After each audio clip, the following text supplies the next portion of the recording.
পরের জন্মদিনে যে পার্কটাতে গেছিলাম সেই পার্কের মধ্যে ছিল প্রচুর ফুল, সেগুলোই তো তোমাদের সাথে শেয়ার করা হয়নি। চলে এলাম সেই ভিডিওটা শেয়ার করতে। দেখো কত ফুল, সত্যি বিশ্বাস করো এখান থেকে না আসতে ইচ্ছা করছিল না, মনে হচ্ছিল সারাদিন ঘুরে ঘুরে এসব দেখি। গাঁদা ফুলগুলো খুব একটা বড় ছিল না, কিন্তু বেশ ভালো লাগছিল। থাকার ইচ্ছা থাকলেও উপায় ছিল না। আমরা খাওয়া দাওয়া করে শেষে গেছিলাম পার্কটাতে, আর সেই সময় মাত্র আধ ঘন্টা হাতে টাইম ছিল। সেটুকু থেকেই বাইরে থেকে ঘুরে এসে বাইরের কিছু জিনিসও তোমাদের সাথে শেয়ার করলাম।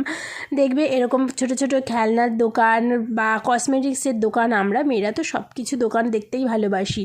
আর পাশেও একটা গঙ্গার ঘাট ছিল যেখানে আমরা ঘুরেছি, তোমরা আগের মিনি ব্লগে আশা করি দেখেছো।